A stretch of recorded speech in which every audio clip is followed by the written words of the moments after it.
Azərbaycanda vəkil olmaq nə deməkdir? Bu sualın bir mənalı cavabı yoxdur. Bu sualın həm pozitiv cavabları var, yəni bir neçə cavab tapmaq olar. Həm pozitiv cavabı var, həm negativ cavabı var. Bəzən təhqiramiz formada səslənən cavabı var. Hətta bəzən ən yüksək formada şərəfli şəkildə səslənən cavabı var. Bugün bu suala qəti cavab verməyəcəyik. Amma hər birimiz danışıqlardan, burada müzakirələrimizdən hansısa bir nəticəyə gələcək. Azərbaycanda vəkil olmaq nə deməkdir? Bayaq dediyim kimi, Azərbaycanda əslində vəkillik yoxdur. Vəkillik o cəmiyyətdə olur ki, o cəmiyyətdə məhkəmə, hüquq sistemi olur. Mükəmməl bir məhkəmə, hüquq sistemi olur.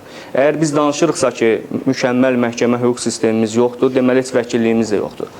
Və eyni zamanda bugün Azərbaycanda vəkilliyin adı çıxıbdır. Vəkilləri böyük əksəriyyət makler, vasitəçi və s. adlarla adlandırırlar. Bəzən müştərilər müraciət edəndə hiss olunur ki, etibarsızlıq var, inamsızlıq var vəkillərə və onlar kimin yanına gedəcəklərinə qərar verə bilmirlər. Əslində Azərbaycanda vəkil çox deyil. Yəni, biz 9 milyon əhaliyik. Bugün olan rəsmi statistik məlumata görə 834 nəfər Azərbaycanda vəkil var. Bilmirəm, biraz böyük çıxmasın, yekə çıxmasın. Amma onların 34 nəfərini bəlkə vəkil hesab eləmək olar.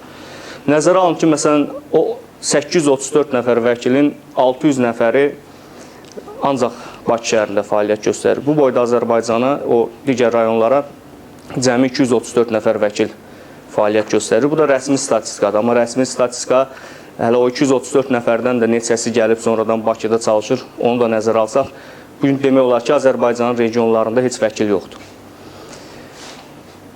Azərbaycanda vəkilliklə bağlı ciddi problemlərin qaldırılması dövrü 2004-cü ildən başlandı. Bir çox təşkilatlar, müstəqil insanlar, peşəkar müstəqil vəkillər, hüquqşünaslar vəkillik uğrunda mübarizəyə başladılar və bu mübarizə müəyyən qədər az da olsa öz bəhrəsini verdi. Təbii ki, bu mübarizə tam qələbə ilə nəticələnmədi. Yeni vəkillər kollegiyası təsis olunmadı, vəkilliyə qəbul sadələşdirilmədi, vəkillərin sayı artmadı, vəkilliyin müstəqilliyi təmin olunmadı və s. Amma hər bir halda, məsələn, 2004-cü ildə ölkədə vəkillərin sayı 400-dən aşağı həddə etsə, indi bu rəqəm 800-ü keçibdir. Bu da təbii ki, az bir rəqəmdir. Yəni, demək olmaz ki, vəkillərin sayı kifayət qədərdir. Bunun vəkilliyin bu şəkildə olmasının səbəbi nədən ibarətdir? Birinci növbədə gənclərin vəkilliyə marağının az olması. Hərçənd ki, son dövrlərdə gənclər tərəfindən vəkilliyə müraciətlər bir qədər artsa da, uzun müddət, məsələn, o 2004-dən 2013-ə qədər olan bu müddət ərzində vəkilliyə adətən müxtəlif sahələrdən, belə deyək də, təqaüdə çıxanlar və yaxud da hansısa öz sahəsində işdən qovulanlar və s. bir ehtiyat yer kimi gəlib vəkillikdə çalışırlar. Polisdən qovulanlar, prokurorluqdan qovulanlar, nə bilim, notarius işləyib fəaliyyətinə hansısa xitam verilənlər və yaxud da könüllü hüquq mühafizə orqanlarını tərk edənlər vəkilliyə gəlirlər. Son dövrlərdə gənclərin vəkilliyə gəlməsi, canlanma biraz müşahidə olunur. Gənclər vəkilliyə ona görə gəlmirlər ki, çox bürokratik əngəllər var.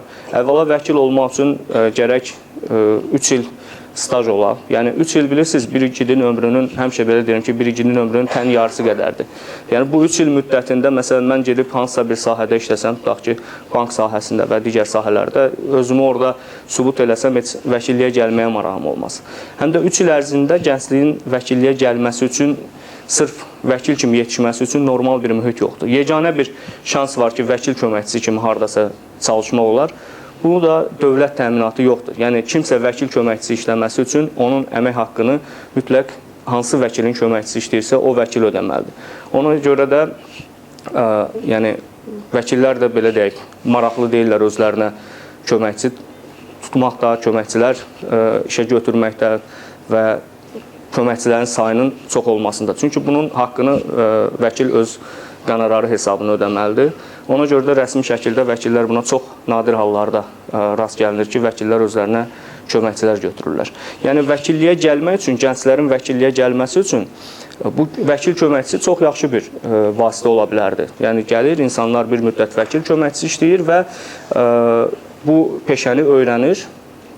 Həmin o tələb olunan staj müddəti başa çatdıqdan sonra imtahan verib, tutaq ki, Vəkillər Kollegiyasına üzv olur və artıq müstəqil vəkil kimi fəaliyyət göstərməyə başlayır. Amma dediyim kimi, bu mümkün deyil bizdə, yəni dövlət tərəfindən maliyyələşdirilmir, nə də Vəkillər Kollegiyasının özü tərəfindən həmin o vəkil köməkçiləri maliyyələşdirilmir, onların əmək haqları. Yəni, maliyyələşdirilərsə bu, belə deyək də, dövlətin vəkilliyin inkişafında irəli bir addım atması demək olardı.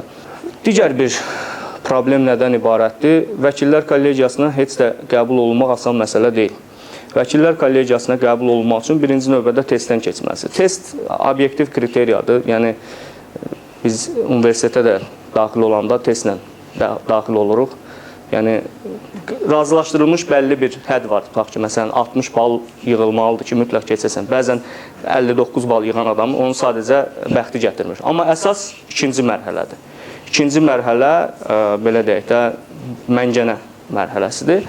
Və bu ikinci mərhələdə adamın bütün o 7 arxa dönəni öyrənilir. Onun indiyə kimi fəaliyyəti nəzərə alınır və əgər bu şəxs indiyə kimi biraz müstəqil olubsa, biraz siyasi fəaliyyəti olubsa, biraz müstəqil dövlətin cibində olmayan qeyri-hökumət təşkilatlarında çalışıbsa, o adamın vəkilliyə yolu bağlanır. Bir mənalı şəkildə, yəni müsahibə mərhələsində süzgəcdən keçirilir, vəkilliyə azad fikirli insanların, müstəqil insanların kütləvi axınının qarşısı alınır. Yəni, kimlərin Vəkillər Kollegiyası ilə əvvəllər problemi olursa və yaxud da Vəkillər Kollegiyasının xətrinə dəyən bir fəaliyyətlə məşğul olursa, onların xətrinə dəyib nəsə bir ifadə işlədibsə, o demək ki, o şəxs artıq vəkil olmayacaq. Nə qədər ki, hazırki Vəkillər Kollegiyası var və onun hazırki rəhbərliyi var. Bugün Vəkillər Kollegiyası haqqında da qısaca demək istəyərdim. Burada əsasən hamını demək olar sosial şəbəkələrdən tanıyırıq və son dövrlərdə daha çox aktual olan və tək son dövrlərdə yox, artıq müstəqilliyimizin bütün dövrlərində Yazıçılar Birliyi ilə gənc yazarlar arasında daim belə deyək də, mübahisələr yumşaq şəkildə desək olubdur. Bugün Azərbaycan Yazıçılar Birliyinin ədəbiyyata nə qədər dəxli varsa, Azərbaycan Vəkillər Kollegiyasının da vəkilliyə bir o qədər dəxli var. Analogiya tam uğurlu olmaya bilər, amma Vəkillər Kollegiyasının cəzalandırmaq səlahiyyəti var. Yəni, yazıçılar ora üzv olsalar da, olmasalar da öz əsərlərini yaza bilərlər, çap elətdirə bilərlər. Yəni, əvvəlki dövr deyil. Amma hər ikisi Sovet dövrünün qalığıdır, demək olar ki. Amma Vəkillər Kollegiyası mütləq bir cəza aparatı rolunu oynayır.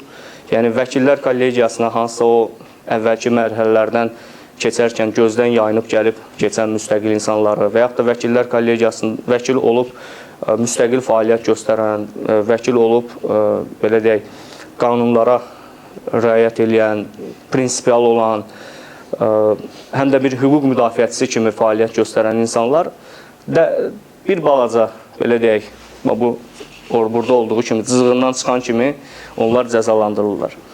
Yəni, son dövrlərdə çox aktual olub belə hallar. Bir çox vəkillərimiz siyasi səbəblərə görə, siyasi proseslərdə iştiraklarına görə, yəni məhkəmə çəkişmələrindəki prinsipiallığına görə, əqidəsindən dönmədiyinə görə öz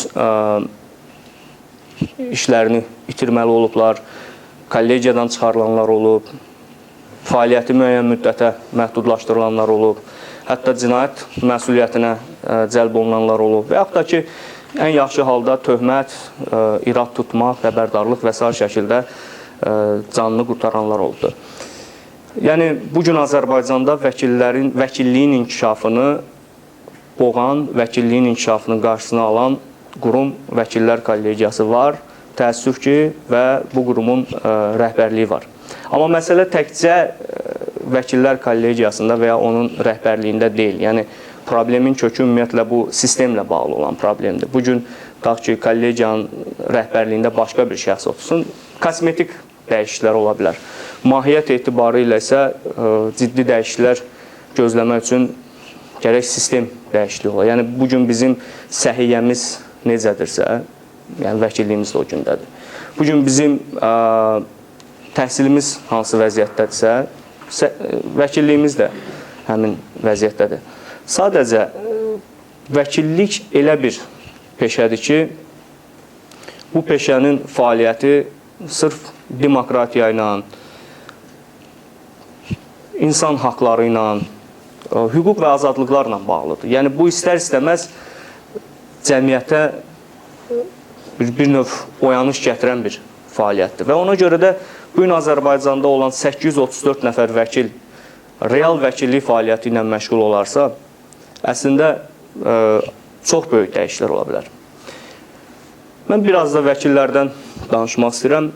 834 nəfər vəkilimiz var və sualda qoyulduğu kimi vəkil olmaq nə deməkdir? Onların bir qismi doğrudan da vasitəçidirlər, doğrudan da maklerdirlər. Yəni bunu biraz mən deyəndə bəlkə də mənim tərəfimdən qərəzli səslənər, biraz yekə çıxar ki, yəni başqalarını tənqid edilmir. Amma reallıq budur. Biz bunu yəni gördüyümüz işlərdən, baxdığımız cinayət işlərində və ya mülki işlərdə, gündəlik fəaliyyətimizdə rastlaşırıq. Yəni bugün bəzən bir çox vəkillərə bu cür situasiya çox əlverişlidir. Onlara kömək edir bu situasiya. Çünki bu situasiyada onlar rahatlıqla pul qazanırlar. Yəni bugün vəkillər bir qismi və böyük əksəriyyəti təəssüf ki, məhkəmə, hüquq mühafizə orqanları əməkdaşları ilə müştərilər arasında, hüququ pozulan şəxslər arasında və ya təqsirləndirilən şəxslər arasında bir növ vasitəçilik rolunu oynayır, maklerlik həyata keçirir, danışıqlar aparır və o danışıqların nəticəsində artıq o ortada gəzən çirkli pullardan belə çox üzr istəyirəm bu ifadəmə görə pula pay şəklində müəyyən bir pay alırlar. Yəni bu Azərbaycan vəkilliyinin problemi elə vəkillərin özündən başlayır. Yəni hər bir şəxsin daxilindən, vicdanından gələn bir şeydir. Yəni heç bir nə bir vəkillər kollegiyası, nə bir hansısa bir vəkillər kollegiyasının rəhbərliyi heç bir vəkilə demir ki, bu fəaliyyətlə məşğul ol, get pul al və s. Bəzən deyirlər ki, vəkillər kollegiyası Azərbaycanda yeganə korrupsiyalaşmamış bir qurumdur. Doğrudan da, yəni bunu demək olar ki, vəkillər kollegiyasında tutaq ki, korrupsiya yoxdur. Yəni bəzən hətta vəkil həmkarlarımız hansılar ki, özləri bu vasitəçiliklə məşğul olurlar. Vəkillərlə bağlı danışdıqda, vəkillər kollegiyası haqqında danışdıqda, vəkilliyin vəziyyəti müzakirə etdikdə deyirlər ki, baxın, hansısa bir yerə işə düzəlmək üçün adamdan adi bir təmizləyici işinə düzəlmək üçün rüşvət tələb edirlər, amma vəkillikdə belə deyil. Yəni təsəvvür edirsiniz, insanlar nə gözləyirlər? İnsanlar bu hala şükür edirlər ki, yəni baxın, biz pul verib vəkil olmuruq. Amma məsələ ondadır ki, vəkil olaraq da halal pul qazana bilmirlər. Yəni, və yaxud da qazanmaq istəmirlər. Bugün vəkillər var, öz orderini, order vəkilin, belə deyək də, hər hansı bir şəxsin müdafiə etdiyini bildirən sənəddir. Öz orderini pulla satırlar. Necə satırlar? Məsələn, dövlət hesabına vəkil təyin olunur. Böyük əksəriyyət işlərdə bu vəkilləri həmin o təqsirlərindən tutulmuş şəxs artıq həbsdədir, o məhkəmə qarşısına çıxarılır ki, onun barəsində həbs qəti imkan tədbiri seçilsin. Böyük əksər hallarda elə onu ilk dəfə vəkili məhkəmədə görür. Amma siz hakim olsanız, açıb baxsanız o gələn materiallara, görərsiniz ki, artıq vəkilin orada imzası da var, dindirmələrdə iştirak eləyib, hamısında da yəni, etiraf edici şəkildə olub və vətəndaş təqsirini boynuna alıb və s. Yəni, bunlar hamısı sonradan bu işləri aparan vəkillərə yəni ciddi problemlər yaradır. Yəni şəxs birinci növbədə hər şeyi etiraf edir. Artıq onun müdafiəsində sonradan çox ciddi problemlər yaranır. Bunu nəyin müqabilində edirlər? Onun müqabilində edirlər ki, müstəntiq istəmir ki, hansısa bir prinsipal vəkillə üzləşsin, saatlarla dindirmə keçirsin, vəkil hələ ondan bir vaxt istəsin ki, gözlə mən şərait yarat, mən öz müştərimlə danışım söhbətləşim, bir işin halları barədə məlumatım olsun. Müstəntiq öz cibindən, təbii ki, öz cibindən də yox, yəni öz cibindən olsa müstəntiqin heç əmək haqqı buna çatmır. Müxtəlif mənbələrdən, təbii ki, bu da rüşvət və korrupsiyanın bir elementidir. Əldə etdiyi puldan çox cüzi miqdarda. Yəni çox təəssüf edirəm ki, heç olmasa o vəkillər öz orderlərini bir normal pula da sata bilmirlər. Bəzən 20 manat, bəzən 10 manat. İnandırım sizi ki, təcrübəmdə olub 5 manat istəyən vəkillərlə rastlaşmışam. Yəni bir cinayət işinə çıxmışdıq müqavilə əsasında. Müstəntiq məndən xahiş elədi ki, ona denən vəkildən imtina eləməsin. O dövlət hesabından. Dedim, axı nəyə görə, nəyə ehtiyac var, qoy imtina eləsin də. Deyir, o imtina eləsə, gərək mən ona 5 manat verəm. Nəyə görə dedim, sorğu versin? Çünki o gəlməlidir mənimlə bu müvəqqəti saxlama yerinə daxil olmalıdır. Orada o imtinaya qol çəkməlidir. Yəni təsəvvür edirsiniz, vəkilliyi bu halda saxlayanlar var. Bəzən bizim son dövrlər vəkilliyimizi ictimai-siyasi proseslərlə əlaqədar sosial şəbəkələrdə bəzən qəhrəmanlıq səviyyəsinə də yüksəlir. Amma vəkillik qəhrəmanlıq deyil. Yəni görün, vəkillik nə haldadır ki, bir balaca aktiv müdafiə edəndə, bir balaca, yəni sadəcə öz vəzifə borcunu düzgün yerinə yetirəndə qəhrəmana çevrilə bilərsən. Ona görə mən əvvəldə dedim ki, vəkillərə hər söz, bu müxtəlif cavablar vermək olar. Məsələn, son hadisələri xatırlayın, artıq sosial şəbəkələrdə mən də görürdüm ki, təbii insanlar ərk edirlər. Hətta bizim adımızı da qeyd edirdilər ki, məsələn, bina hadisələrində burada vəkillər lazımdır, filan kəslər, gəlin bura. Amma əslində mən dostlara onu da demək istəyirəm ki, bu şəkildə də olmur, biraz vəkilləri də anlamaq lazımdır. Yəni, vəkil hüquq müdafiəçisi deyil. Yəni, vəkilin bir şəxsin müdafiəsinə qoşulması üçün bəlli bir prosedura var. Yəni, bunun üçün ilk növbədə onun yaxınlarının gəlib həmin vəkillə müqavilə bağlamaları var. Bundan sonra həmin vəkilin kimi ki müdafiə eləməlidir, həmin şəxsə təqdim olunması var. Əgər o şəxs imtina etməyəcəksə, onda vəkil tam səlahiyyətli və müdafiəyə başlaya bilir. Yəni ona görə bəzən elə yerlərdə görməyəndə adımızı çəkib ki, mütləq iştirak eləmək lazımdır bizim digər dostlarımızın. Yəni biz ora gələ bilməyəndə bunun yeganə səbəbi bununla bağlıdır ki, başqa bir hansısa bir səbəb axtarmaq düzgün deyil. Amma son dövrlərdə baxmayaraq ki, biz deyirik vəkil hüquq müdafiəçisi deyil, istər-istəməz vəkillərimizin böyük əksəriyyəti, yəni siz hamınızın gündəlik tanıyırsınız onları, mən ad çəkmək istəmirəm ki, hər hansısa birinin adını unudaram, artıq hüquq müdafiəçisinə də çevriliblər. Yəni artıq biz vəkillərin bir çoxu bir növ təcili yardım funksiyasını yerinə yetirməyə belə deyək, məhkum edilmişik. Yəni başqa cür alınmır. Yəni ona görə dərhal gedirik ki, o dövlət hesabına vəkillər çıxıb hansısa təyin eləyib, hansısa bir sənədləri imzalatmasınlar. Amma görürsünüz, yəqin ki, izləyirsiniz, biz hadisələr baş verir, son aksiyalarda insanlar tutulub, əlimizdə orderimiz gedirik, polis idarələrinə bizi buraxmırlar.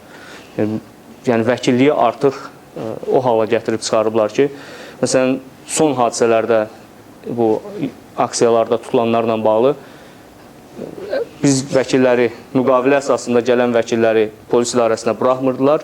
Amma dövlət hesabına vəkillər rahatlıqla keçib içəridə istənilən sənədləri imzalayıb çıxırdılar. Qısaca öz fikrimi demək istəyirəm ki, ümumiyyətlə Azərbaycanda vəkil olmaq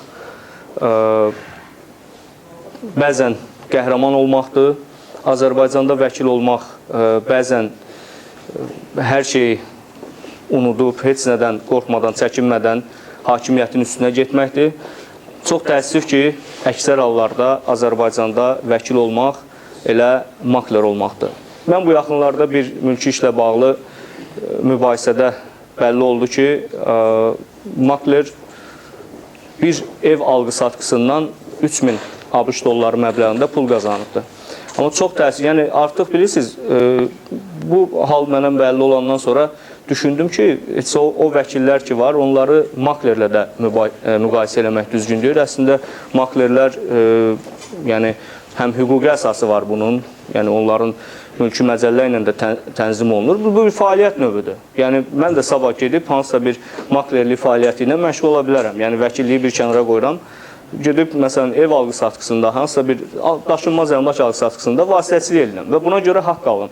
Siz təsəvvür edin ki, yəni bu gün o maklerlər dediyimiz, müqayisə edəcəyimiz maklerlər özlərinə həddən artıq böyük hörmət qoyurlar və onlar müqavilənin artıq çox müəyyən faizi məbləğində qonorar tələb edirlər bu vasitəçilik işinə görə.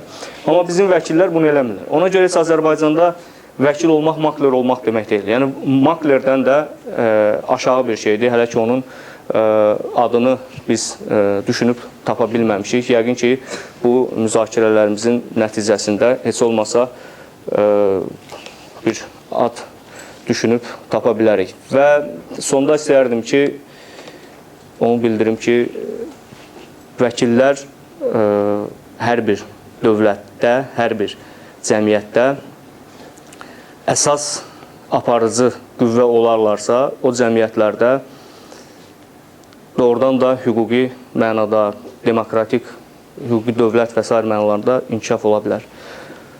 Bir Çar Nikolayın Rusiyada ona deyirlər ki, 1-ci Nikolaya ki, Rusiyada vəkillik təsisatını quraq, yaradaq.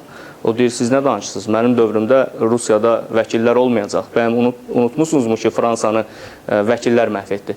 Yəni, doğrudan da vəkillər böyük qüvvədirlər, amma vəkil olsalar, yəni artıq makler yox. Çox sağ olun.